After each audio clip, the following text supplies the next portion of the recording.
가난한 시절 시어머니 장례를 치르려고 몸값을 받고 종이 된 며느리가 훗날 뇌물 받아온 남편을 꾸짖어 조선의 제일 가는 목민관으로 만듭니다.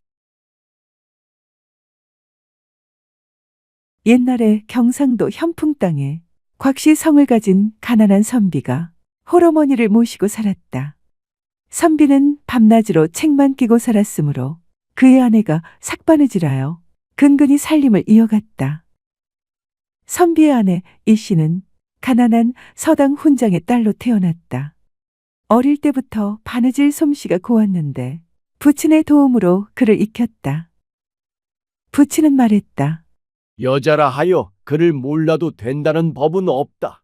그는 사람의 마음을 밝히는 등불이다. 밤이면 기름 아끼려고 등잔 심지를 바짝 줄여놓고 아버지 곁에 앉아 소학을 읽었다. 그녀가 15살 되던 해 큰 흉년이 들었고 촉은 목피로 연명하던 부친은 굶다가 세상을 떠났다. 초상을 치를 돈이 없어 이웃 부잣집에 열흘간 품을 팔아 아버지의 수의를 마련했다.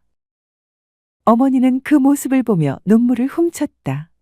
내가 훗날 시집을 가거든 시부모님을 제 부모님처럼 섬기거라.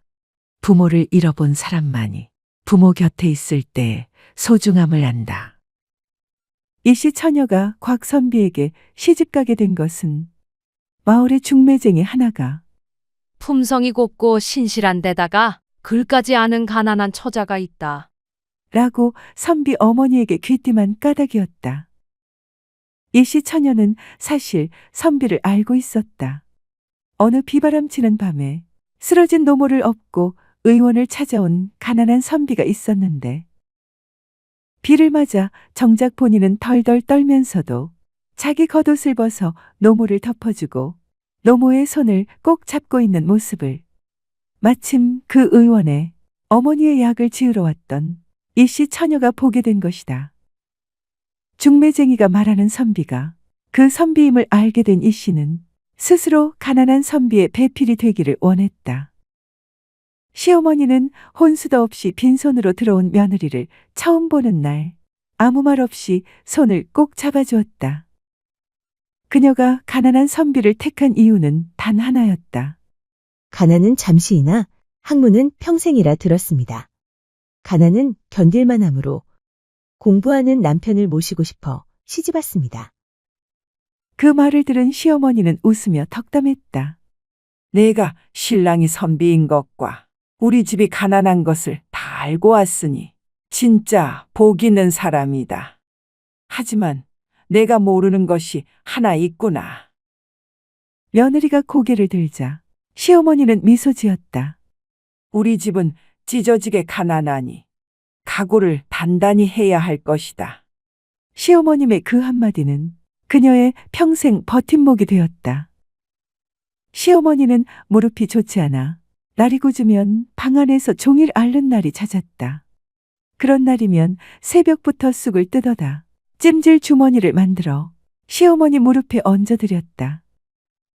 어느 추운 겨울밤 먹을 것이 없어 부뚜막도 식은 날이었다.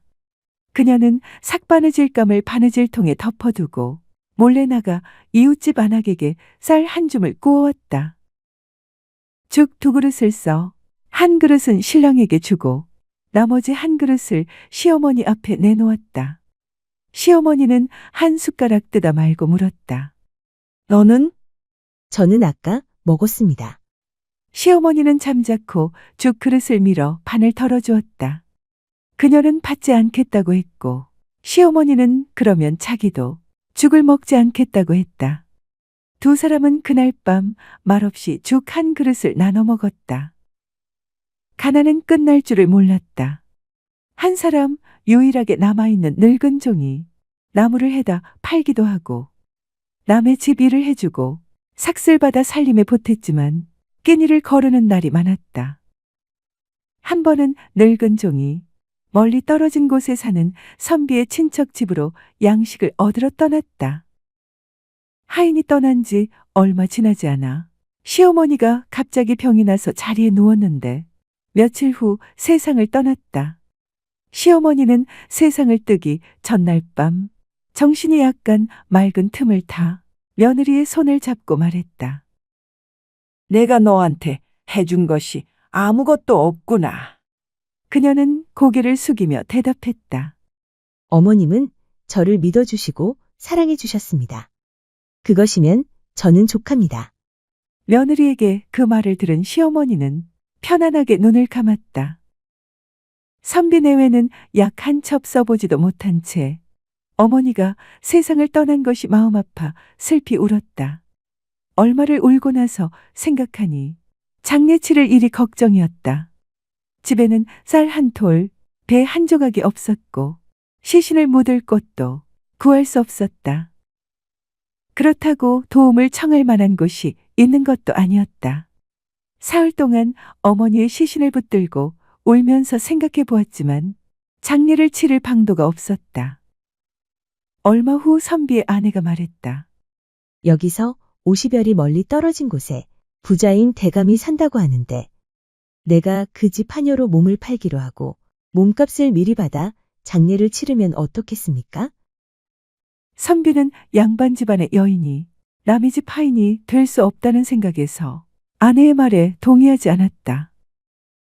하지만 이튿날 아침이 되자 아내가 대감댁에 가겠다며 결연한 표정으로 동의서를 써달라고 하였다.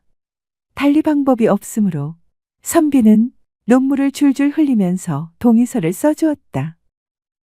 그녀는 대감의 부인을 찾아가서 말했다. 저는 아무 마을에 사는 곽선비댁의 여종인데 선비 어머니의 장례 비용을 마련할 길이 없어 제 몸을 팔려고 합니다. 장례 비용을 대주시면 그 돈으로 장례를 치른 뒤에 댁에 와서 일을 하겠습니다. 대감의 부인이 그녀의 말과 행동을 보니 퍽단아하고 성실해 보여 마음에 들었다. 내가 선비댁 하인이라면 상전인 선비의 동의가 있어야 하는데 동의서를 받아올 수 있겠느냐. 속히 장례를 치러야겠기에 왔다 갔다 하는 일이 없도록 동의서를 미리 받아서 왔습니다. 이 일을 대감과 상의한 부인은 그녀의 말대로 하기로 하고 그녀에게 장례치를 돈을 주었다. 그녀는 그 돈을 가지고 와서 시어머니의 장례를 치르고 사무제를 지낸 뒤에 대감 집으로 갔다. 선비가 혼자 남아 어머니의 상청을 지키고 있는데 양식을 구하러 갔던 하인이 돌아왔다. 하인은 그간의 일을 들은 뒤에 제가 조금만 일찍 왔더라면 아씨께서 몸을 파는 일은 없었을 터인데 이 일을 어찌하면 좋단 말입니까? 하며 목 놓아 울었다. 선비 역시 땅을 치며 통곡할 뿐 달리 방법이 없었다. 얼마 후 아내의 안부가 궁금하여 견딜 수 없는 선비는 편지를 써서 늙은 종에게 주면서 남의 눈에 띄지 않게 편지를 전하고 안부를 알아오라고 하였다. 하인은 편지를 가지고 대감집 근처로 가서 동정을 살폈다. 그녀는 그날 하루 종일 집안에서 일을 하고 그 이튿날 아침에 다른 하녀와 함께 빨랫거리를 이고 냇가로 가서 빨래하였다. 한참 뒤에 함께 온 여인이 먼저 빤 빨래를 이고 먼저 집으로 돌아갔다. 하인은 그때를 틈타 그녀에게 편지를 전했다. 그녀는 남편의 깊은 사랑이 배어있는 사연을 읽고 통곡한 뒤에 하인에게 말했다. 나는 주인마님의 사랑을 받으며 잘 있으니 서방님께서는 내 걱정 마시고 편히 지내시라고 전하시게. 남의 눈에 띄기 쉬우니 어서 돌아가시게. 그녀와 함께 빨래하러 왔던 하녀가 잊은 것이 있어 빨래터로 다시 오다가 그녀가 어떤 남자를 만나 편지를 받고 통곡하는 것을 보고는 수상하게 여겨 되돌아가 부인에게 고하였다. 그녀가 빨래를 다 한 뒤에 집으로 가니 대감의 부인이 불러 물었다. 아까 빨래터에서 만난 남자가 누구인가? 그 남자가 준 편지를 당장 내놓게. 숨길 수 없음을 안 그녀는 지난 일을 모두 이야기하고 품 안에서 편지를 꺼내 놓았다. 이 일을 안 대감과 대감 부인은 양반의 아내를 종으로 사는 큰 실수를 범했다며 크게 걱정하였다. 여러 가지로 생각하던 대감은 선비와 선비 아내의 효성을 치하하고 선비의 아내를 집으로 돌려보냈다. 대감댁에서 돌아오던 날 그녀는 집 앞 고삿길에 들어서면서 걸음을 멈추었다. 남편이 마당에 서 있다가 그녀를 보자 한 걸음도 나서지 못하고 그 자리에 굳어버렸다. 두 사람은 한참을 서로 바라보기만 했다. 말을 먼저 꺼낸 것은 그녀였다. 마당의 감나무가 올해도 잘 자랐네요. 남편은 그 말에 그만 목이 메어 돌아서서 한참을 울었다. 집안에 들어오니 시어머니 방은 텅 비어 있었다. 그녀는 방문을 열고 안으로 들어가 아무것도 없는 자리에 무릎을 꿇고 앉았다. 오래도록 그러고 있다가 일어나며 말했다. 저승에는 배고픔이 없을 테니 이제 잘 쉬고 계시겠죠. 그 뒤 그녀는 한 번도 시어머님의 일을 입에 올리지 않았다. 다만 삭바느질하다가도 문득 멈추고 바늘 끝을 물끄러미 바라보는 일이 잦아졌는데 남편은 그 행동을 알아채고도 아무 말을 하지 않았다. 그해 가을 남편이 책을 덮고 처음으로 밖에 나가 나무를 해왔다. 저녁 밥상 앞에 앉으며 그가 웃었다. 내가 너무 오래 책만 보았소. 그녀는 미소 지으며 밥그릇을 남편에게 밀어주었다. 삼순고식을 할지라도 마음이 편할 수 있다면 그것이 이 세상의 가장 큰 즐거움입니다. 저는 당신이 책을 보고 있을 때 제일 즐겁고 우리가 사는 것처럼 산다고 느낍니다. 아내의 말은 그것이 전부였다. 선비는 그날 이후 아무리 추운 겨울날에도 나무를 하러 가지 않고 오로지 책을 읽었다. 대감이 한양에 올라갔을 때 선비의 아내가 자기 집에 종살이 왔던 일을 임금님께 말하였다. 임금님은 선비와 선비 아내의 효성을 치하하고 선비가 3년상을 치른 후에 중용하라고 하명하였다. 3년상을 다 치른 뒤에 대감의 추천으로 곽선비는 벼슬길에 나서게 되었다. 그가 고을원으로 부임하던 날 아내는 진보따리 맨 위에 낡은 바느질통 하나를 얹었다. 남편이 물었다. 그 낡은 것을 왜 챙기오? 잊지 않으려고요. 선비는 몰랐지만 바느질통에는 바늘과 함께 대감댁 부인이 돌려준 남편의 동의서와 편지가 들어있었다. 훗날 자녀들에게 그 종이를 보여주며 선비의 아내는 이렇게 가르쳤다. 이 종이 한 장은 우리 가문의 가난했던 시절의 부끄러운 기록이 아니라 서로를 위해 목숨과 명예를 기꺼이 던졌던 사랑의 증표란다. 고을원으로 부임한 지 얼마 지나지 않아 인근 부호 한 사람이 큼직한 나무 상자를 들고 동원을 찾아왔다. 이방이 넌지시 귀띔했다. 고을원님이 새로 부임하시면 의뢰에 이런 인사가 오는 법입니다. 받아두셔도 아무도 뭐라 않습니다. 선비는 그날 밤 아내에게 그 일을 털어놓았다. 한참 말이 없던 아내가 바느질통을 조용히 무릎 위에 올려놓으며 말했다. 그 상자 안에 무엇이 들었든 우리가 가장 가난했던 날에도 우리 손으로 마련하지 않은 것은 탐내지 않았잖아요. 사또는 고개를 들어 아내를 바라보았다. 나도 받고 싶지 않소. 하지만 이 자리를 오래 지키려면 적을 만들어서는 안 된다고들 하오. 아내는 바느질 손을 멈추지 않은 채 말했다. 시어머니께서 누워 계실 때 남의 집 삭바느질을 해서 번 돈으로 죽을 쏘아 드렸습니다. 그 죽이 부족했어도 어머님은 항상 그 죽을 보기라 하셨어요. 뇌물로 차린 밥상이 아무리 풍성해도 어머님이 그것을 드셨다면 편히 드실 수 있었을까요? 남편은 그날 밤 잠을 이루지 못하다가 이튿날 아침 부호의 상자를 돌려보냈다. 그 후에도 비슷한 일은 여러 번 있었다. 명절이면 뇌물이 다른 이름으로 찾아왔고 때로 흔들리는 날도 있었다.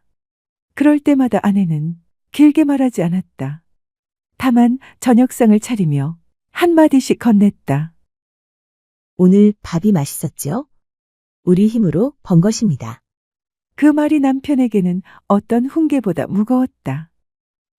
선비가 처음으로 고을원이 되었을 때였다.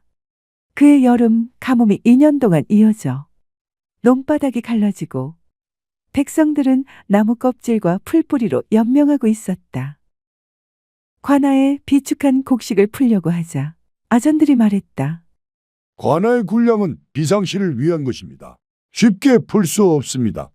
선비는 잠시 침묵하다가 관아 뒤편의 곡물 창고 문을 직접 열었다. 나라의 백성이 굶어 죽은 뒤에 비상이 무슨 소용이냐. 그는 장부를 찢어 불태우고 창고의 쌀을 백성들에게 고루 나누게 하였다. 얼마 뒤 조정에서 조사관이 내려왔다. 곡식을 사사로이 풀었다고 들었소이다. 선비가 고개 숙여 말했다. 제 목숨으로 대신하라 하시면 따르겠습니다. 수천의 굶주린 백성이 살아났으니 소인의 목숨 정도야 10번 이래도 내놓겠습니다. 살아난 백성들을 본 조사관은 낮은 목소리로 잘하셨소. 한마디 하고는 돌아갔다. 그 후 조정에서는 오히려 그를 청렴한 목민관의 표본으로 삼았다.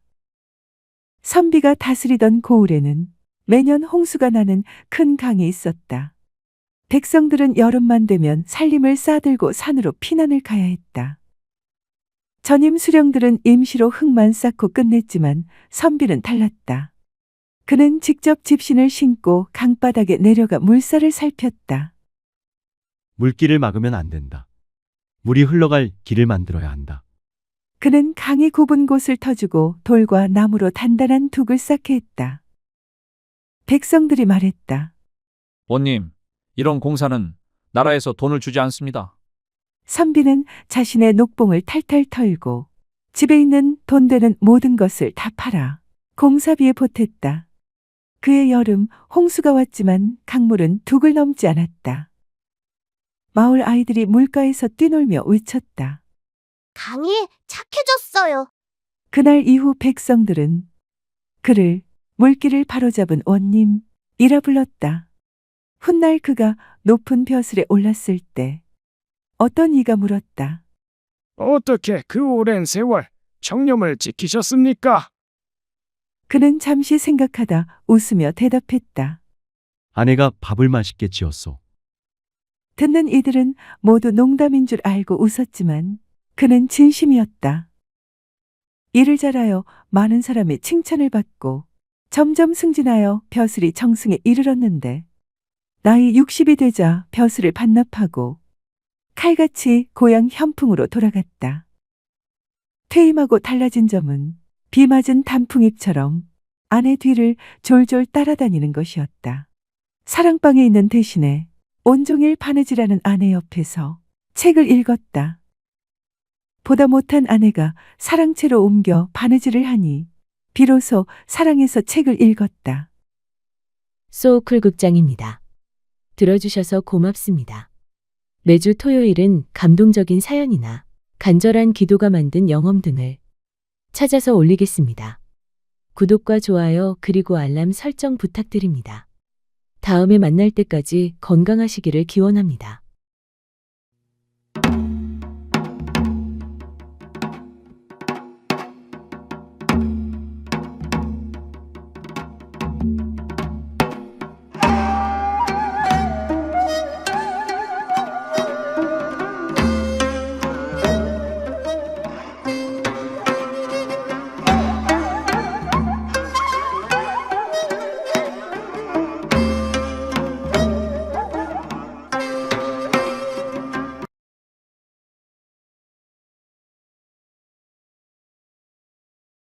구독자 여러분, 새해 복 많이 받으세요.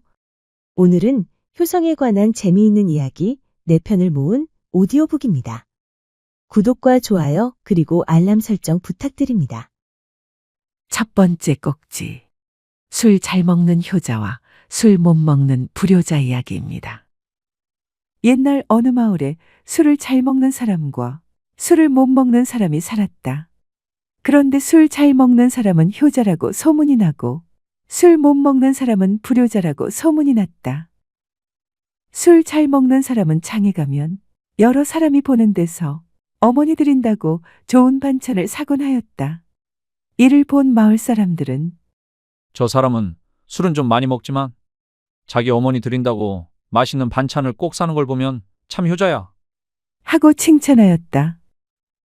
그러나 동네 사람들은 술 못 먹는 사람이 돈이 있어도 반찬 꾸러미 하나 사서 집에 가는 것을 보지 못했으므로 천하의 고약한 놈이라고 생각했다. 어느 날 술 잘 먹는 사람이 좋은 반찬 한 꾸러미를 사서 술이 거나하게 취해서 집으로 돌아가고 있었다. 집으로 돌아가는 길에 친구들을 만나자 이 사람은 야, 이거 우리 어머니 드리려고 샀는데 집에 가져갈 것 없이 여기서 볶아 먹자. 하고는 다 먹어버리고 집에는 빈손으로 갔다. 술 못 먹는 사람은 해가 지고 장이 끝날 무렵이 되어서야 자기 어머니가 좋아하시는 것을 사서는 안주머니에 넣어서 집으로 가곤 하였다. 집에 가서는 아이들이 모두 잠든 후에 어머니 혼자 쓸쓸하게 계신 방에 들어가서 장에서 사온 것을 꺼내어 어머니께 드렸다. 그는 이렇게 소문나지 않게 효자 노릇을 하였다. 두 번째 꼭지. 떼약볕에서 글을 읽는 아이 이야기입니다. 옛날에 어떤 붓장수가 붓을 짊어지고 현풍곽씨가 모여 사는 동네에 들어갔다. 그 마을에는 서당이 있어 아이들이 툇마루에 앉아 글을 읽고 있었다. 그런데 자그마한 소년 하나가 햇볕이 뜨거운 떼약볕에 앉아서 땀 흘리며 글을 읽고 있었다.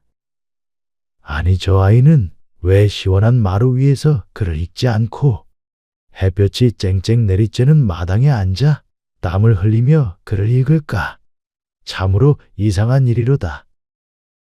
이렇게 생각하며 소년에게 다가가 물었다. 얘야, 내 성이 무엇이냐? 네, 이 앞마을에 사는 곽가입니다. 몇 살이냐? 7살입니다. 너는 왜 다른 아이들처럼 시원한 마루에서 글을 읽지 않고 볕이 내리쬐는 곳에서 땀을 흘리며 책을 읽고 있느냐? 우리 집 형편이 무척 어렵습니다. 그래서 우리 아버지가 남의 집에 가서 폰파리를 하여 저를 가르치십니다. 아버지가 남의 집에 가서 땀을 줄줄 흘리시며 일하여 받은 돈으로 저에게 책과 붓과 먹과 종이를 사주십니다.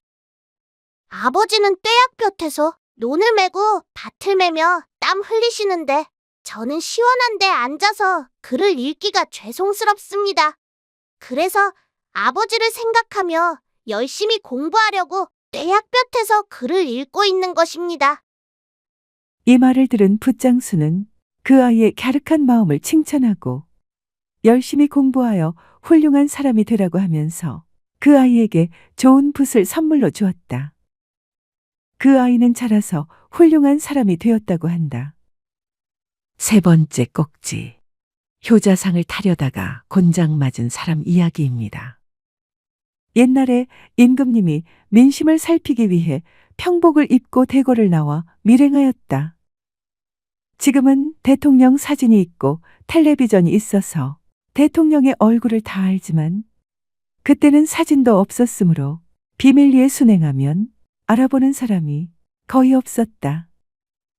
동지섣달에 임금님이 지방을 순행하는데 어떤 사람이 냇가에 얼음을 깨더니 발을 벗고서 물로 들어갔다. 이상하게 생각한 임금님이 물었다. 당신 얼음을 깨고 들어가 무엇 하는 거요? 어머님이 물고기를 잡숫고 싶다고 해서 물고기를 잡으러 나왔습니다. 지금이야 장어라도 있지만 옛날에는 옷을 걷어 올리고 맨발로 들어가서 고기를 잡았다. 어머니를 모시려고 그러는 거요. 예, 그렇습니다. 임금님은 그 사람의 집을 물어서 알아두고 다른 곳을 다녀본 뒤에 그 사람의 집을 찾아갔다. 가서 보니 그의 어머니는 앞을 못 보는 분이었다. 그 사람은 냇가에서 잡은 물고기를 지져서는 어머니의 숟갈에 떠놓아드리면서 잡수시라고 하였다. 이를 본 임금님은 그 사람의 지극한 효성에 크게 감동했다. 임금님은 대궐로 돌아와 그 사람에게 큰 상을 내리게 하였다. 그의 이웃에 불효자라고 소문난 사람이 한 사람 살았는데 효자상을 타고 싶어 했다. 그 사람이 그를 찾아와서 물었다. 자네 어떻게 효자상을 탔나? 그건 말이야. 내가 얼마 전에 얼음을 깨고 물고기 잡는데 지나가는 양반이 보고서 뭐 하냐고 묻기에 어머님이 물고기를 잡숫고 싶다고 해서 잡으러 나왔습니다. 하였지. 그랬더니 그 양반이 저녁 때 우리 집에 오셔서 그 물고기를 졸여서 어머니께 드리는 것까지 보시고 가셨어. 아마 그 양반이 효자상을 내린 것일 거야. 그래? 나도 우리 부모에게 그렇게 해야겠다. 그 이웃 사람이 냇가에 나가서 얼음을 깨고 있는데 그때 마침 임금님이 또 순행을 나오셨다. 임금님은 먼저 사람처럼 얼음을 깨는 것을 보고 착한 사람이구나. 생각하고 뭐 하려고 그렇게 하느냐고 물었다. 그 이웃 사람은 어머님을 모시고 있는데 어머니께서 잡숫고 싶다고 해서 물고기를 잡는다고 하였다. 그 사람이 물고기를 잡아서 집으로 갈 때 임금님이 따라가 보았다. 가서 보니 그 사람의 어머니는 앞을 못 보는 사람이 아니었다. 그 사람이 자기 어머니 숟갈에 물고기를 올려드리니 그 어머니가 말했다. 내가 어떤 일이냐? 그전에는 고기를 사다 먹으면 뼈만 주고 살은 안 주더니 오늘은 별일이로구나. 이 말을 들은 임금님은 대궐로 돌아와 그 고을 원님에게 연락하여 그 사람에게 벌을 주라고 하였다. 효자상을 타려던 그 사람은 원님한테 불려가서는 곤장을 엄청 맞았다. 네 번째 꼭지, 친아들과 수양아들의 효성 이야기입니다. 옛날에 어떤 사람이 아들 삼형제를 두었는데 재산이 넉넉하였다. 그 사람은 나이가 들자 재산이 별로 필요가 없겠다고 여겼다. 그래서 새 아들에게 넘겨줄 생각을 하였다. 얘들아, 너희들에게 재산을 똑같이 물려줄 터이니 잘 지키며 살도록 하라. 고한 뒤에 300석직이 논밭을 아들 삼형제에게 100석씩 똑같이 나누어 주었다. 그런데 재산을 모두 나누어 주고 나니 정작 노인자기에 용돈조차 없었다. 자식들이 아버지, 용돈 쓰시오. 하고 주어야 하는데 어떻게 된 건지 입을 싹 닫고는 한 아들도 용돈을 주지 않았다. 큰아들의 집에 몇 해 있어도 아들이나 며느리나 아버지한테 하는 짓이 아주 무관심하였다. 가만히 생각하니 기가 막혔다. 이놈이 이렇구나. 이제 큰 자식한테 그만 있고 둘째네 집에 가 있어야겠다. 하고 둘째 자식한테 갔다. 다 같이 나누어 주었으니 거기는 괜찮겠지 싶었다. 둘째에게 가니 가던 날은 잘해주었다. 술에 진수성찬에 대접이 훌륭했다. 며칠 지났는데 그 둘째 아들이 어디를 가면서 자기 아내한테 하는 말이 아버님이 여기 계시면 몇 달이나 계시겠는가 며칠이지. 그러니 계실 동안 잘 봉양하오. 하는 것이었다. 이 말을 듣고 생각하니 화가 났다. 이 녀석은 며칠 만에 내가 갈 것으로 생각하고 있는 것이 아닌가? 아하, 이놈도 이렇구나. 내가 갈 것으로 여기는데 여기 오래 있으면 되겠는가? 막내한테 가봐야겠다. 노인이 보따리를 들고 나서니 둘째 아들이 말했다. 아버님, 어딜 가시려고 그러세요? 셋째 놈에게 가서 쉬련다. 그러세요. 안녕히 가세요. 둘째는 빈말로라도 더 있으란 말은 하지 않았다. 좀 생각이 있는 자식 같으면 아버님 어디 가면 별 수 있어요? 제 집에 계시지요. 자식 낳아서 좋다는 게 뭡니까? 큰형님한테 가서 계시다가 돌아가셔도 좋지만 저한테 계시다가 돌아가시면 어떻습니까? 저는 자식 아닙니까? 라고 말을 해야 할 터인데 잘 가라고 하니 보따리를 짊어지고 나오는 발걸음이 무겁기만 하였다. 큰 자식이 형편없어서 둘째 자식은 좀 나을까 싶어왔건만 그놈도 마찬가지였다. 셋째 놈은 어떤가 하고 문 앞에 떡 들어서니 셋째와 며느리가 나와서 아이고, 아버님 오셨습니까? 하며 아주 반갑게 인사를 하였다. 그래, 너희들 잘 있었느냐? 고하며 들어가 앉았는데 셋째가 자기 아내에게 말했다. 거 반찬 좀 사다 해드려요. 아버님이 며칠이나 계시겠소. 오늘 내일 있다가 가실 테지. 하는 것이었다. 둘째 자식은 며칠을 얘기하는데 이놈은 아비가 하룻밤만 자고 갈 것이라는 생각을 하는 것이었다. 노인은 신세한탄이 절로 나왔다. 내가 괜히 재산을 다 나누어 주었구나. 내가 죽은 뒤에 상속되도록 놔둘 것을 미리 나누어 주었더니 내 권리는 하나도 없고 이제 저놈들 밥을 얻어먹어야 하니 분해 죽겠구나.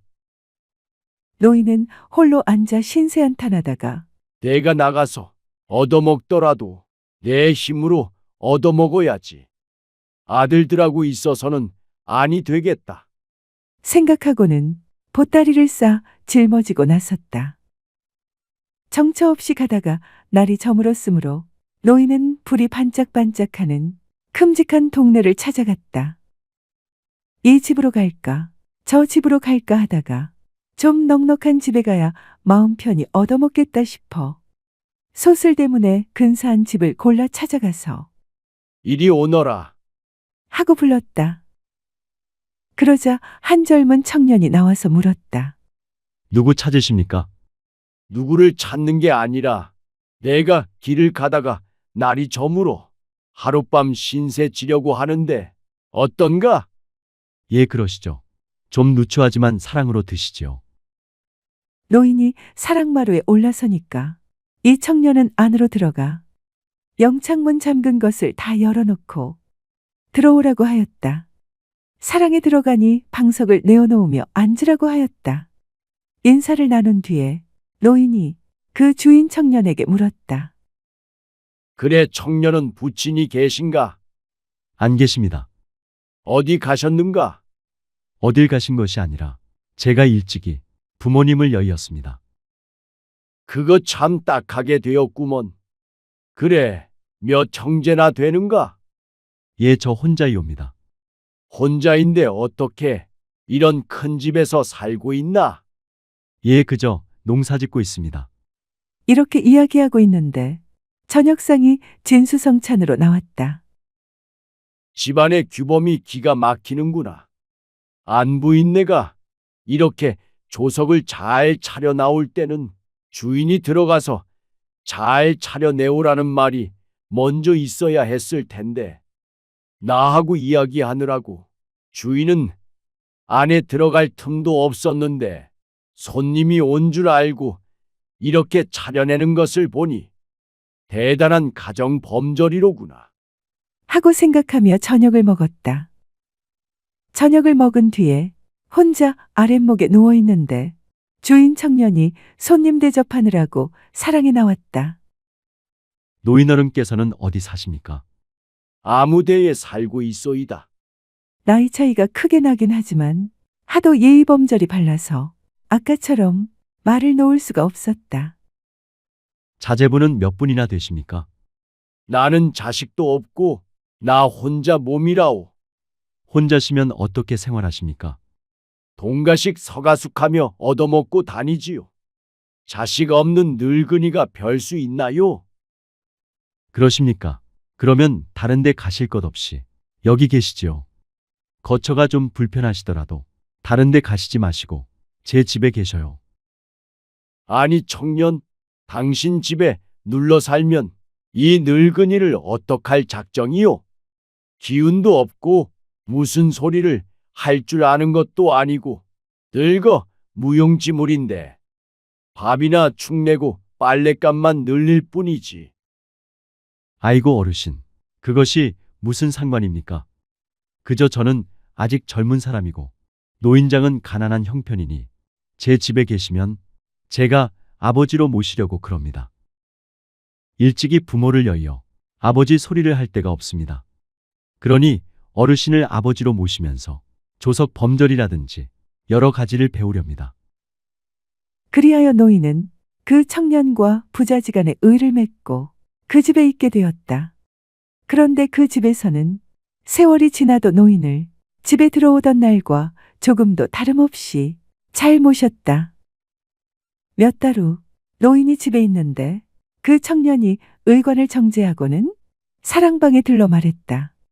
아버님, 오늘 어디 좀 다녀오겠습니다. 어디 갔다 오려는가? 예, 가면 한 2, 3일 걸리겠습니다. 그동안 편안히 계십시오. 모든 것은 제 가솔한테 맡기고 가니 그저 안심하고 계세요. 그럼 잘 다녀오너라. 노인은 젊은이의 마음 씀씀이 얼마나 고마운지 몰랐다. 수양 아들이 나가는 모습을 지켜보고 있으니 아들이 가다가 돌아서더니 자기 아내를 불렀다. 여보, 왜 그러세요? 내가 며칠 집을 비울 텐데 사랑방 윗목을 보니까 연기가 나던데 아마 쥐가 구멍을 뚫은 모양이야. 그 구멍으로 연기가 자꾸 나면 아버님이 싫어하실 거야. 내가 바빠서 그러니 그 구멍을 좀 막아줘. 이 말을 들은 노인은 친자식도 그리 못할 텐데 우연히 만난 늙은이를 앉혀놓고서 깍듯이 대접하고 저런 부탁을 하고 가니 정말 기가 막힌 일이로구나. 하고 생각하며 마음 깊이 감사하였다. 이튿날 아침 설거지를 한 뒤에 며느리가 뭘 찾느라고 왔다 갔다 돌아다녔다. 이를 본 노인이 물었다. 무얼 그리 찾느냐? 호미를 광에다 걸었는데 어디 가고 없어서 찾습니다. 그건 무얼 하려고? 뭘 좀 하려고 그럽니다. 그러더니 호미를 찾아서 삼태기를 들고 나가는 것이었다. 뭐하러 나가느냐? 아비가 출타하면서 저한테 부탁한 일이 있어서요. 무엇을 부탁해? 저기 아버님 주무시는 방 윗목에 쥐들이 구멍을 뚫어 놓았다며 바빠서 못 때우고 가니 저에게 그걸 때우라고 하였어요. 아비 오기 전에 얼른 때워야죠. 그때는 동지섣달 추운 때라 땅이 다 얼어 있었다. 노인은 쫓아나가서 삼태기하고 호미를 뺏었다. 그럴 것 없다. 내가 어디 가서 이 엄동설 안에 흙을 파겠느냐? 내가 파오마. 아니에요. 진흙 구덩이가 저쪽에 있는데 그 진흙을 파오면 돼요. 염려하지 마라. 내가 파올 테니 한 움큼 파면 되냐? 내가 갈 게 뭐 있느냐? 내가 가서 파오마. 노인은 며느리의 손에서 호미와 삼태기를 뺏어서 양지바른 진흙 구덩이를 찾아갔다. 가보니 그곳은 눈이 녹았다. 노인이 호미로 흙을 파는데 땅속이 빈 것처럼 텅텅하였다. 이상하여 계속 파보니 솥뚜껑이 있었다. 이것이 무엇인가? 하고 솥뚜껑을 열어보니 그 안에 푸르죽죽한 것이 있어서 집어내려고 하니까 무게가 꽤 나갔다. 그래서 호미로 긁어보니 반짝반짝하는 것이 황금이었다. 노인은 다시 흙으로 덮어놓은 뒤에 흙을 조금 파서는 가지고 왔다. 노인은 며느리에게 물을 떠오라고 하여 흙을 갠 다음 개늘구로 쥐구멍을 때웠다. 그러고서 며느리에게 말했다. 오늘 저녁에 나 시키는 대로 뭐 좀 하려는가? 아버님이 시키시면 시키는 대로 하죠. 그러면 쌀을 정하게 씻어 가지고 노구매를 지어라. 며느리는 쌀을 정하게 씻어 노구매를 지었다. 다 짓고 난 후 말했다. 아버님, 노구매를 다 지어 놓았습니다. 그러면 그거를 들고 따라오너라. 며느리가 노구매를 큰 그릇에 담아서 이고는 집을 나섰다. 어딜 가시려고요? 나 가자는 대로 가자. 노인은 며느리를 데리고 그 흙 파던 구덩이 있는 데로 가서 며느리에게 거기에 내려놓아라. 라고 하였다. 노인은 녹음회를 거기에 놓고 절을 하며 고사를 지낸 후에 며느리에게 말했다. 호미로 구덩이를 파라. 며느리가 호미를 들고 파기 시작했다. 한참 파니 솥뚜껑이 나왔다. 그걸 끄집어내고 다 파라. 며느리가 그 둘레를 빙 둘러 파고 보니 항아리가 묻혀 있었다. 항아리를 묶고 그 위에 솥뚜껑을 덮은 것이었다. 며느리가 그 항아리를 꺼내어 이고 집에 와서 방바닥에 놓고 쏟아보니 꽤 많은 양의 금이었다. 이것은 내 복이다. 내 복이 아니고 내 복이다.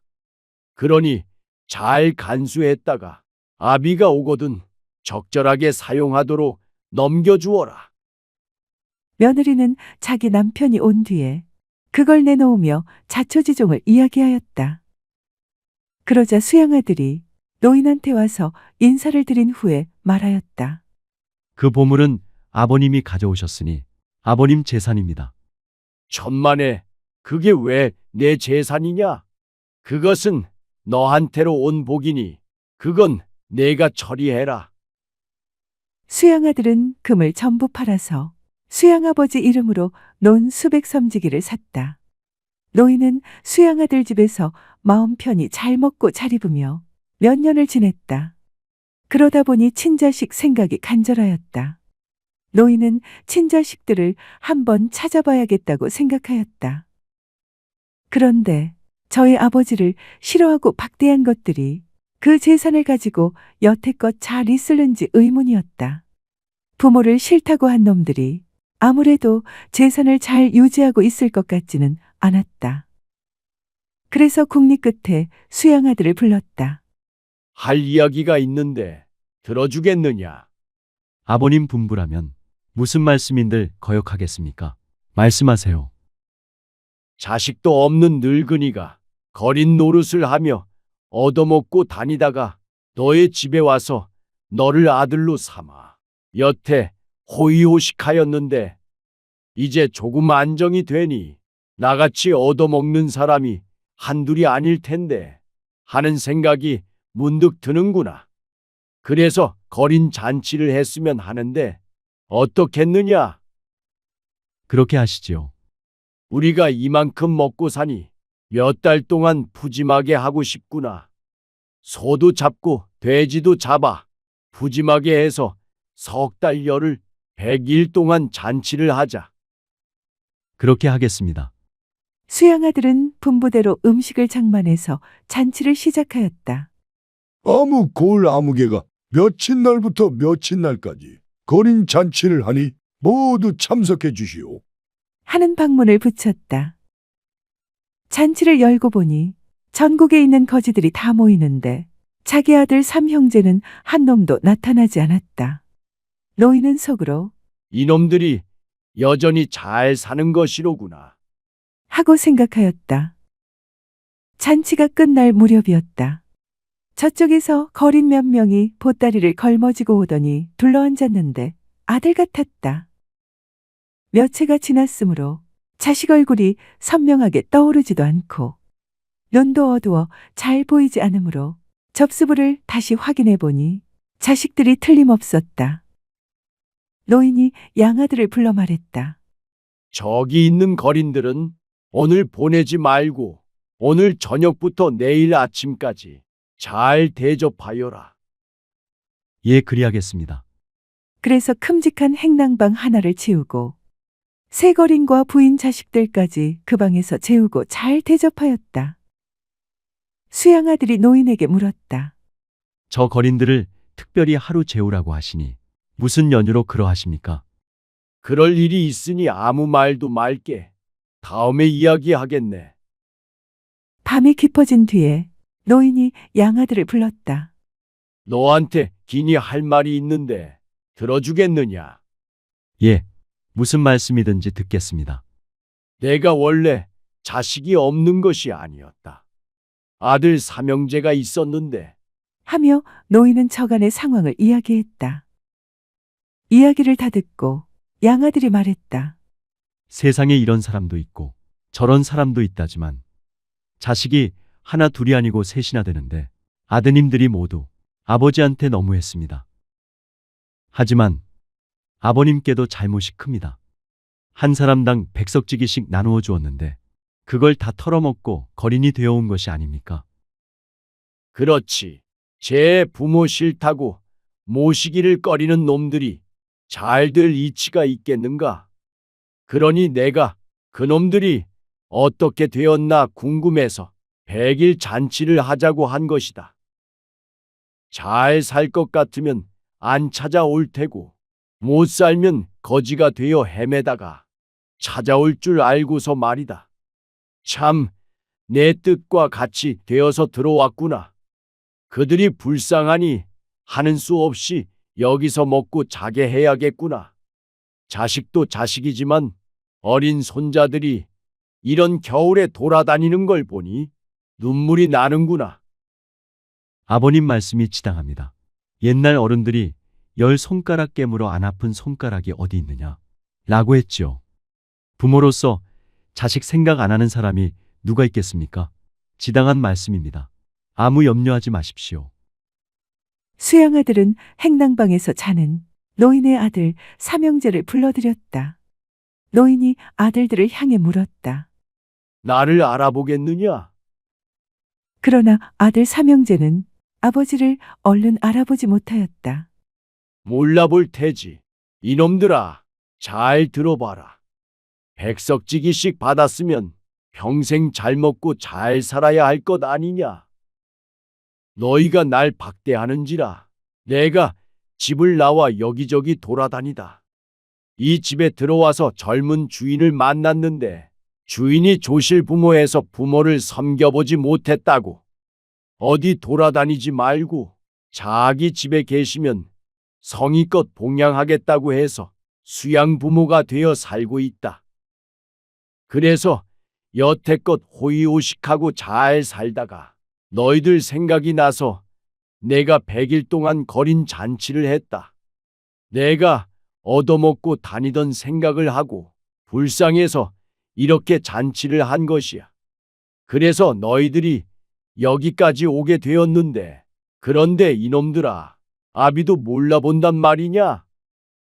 새아들이 납작 엎드려 1000번 죽어도 죄가 남겠습니다. 저희가 잘못한 것이 많아 아버님을 볼 면목이 없습니다. 라고 사죄하였다.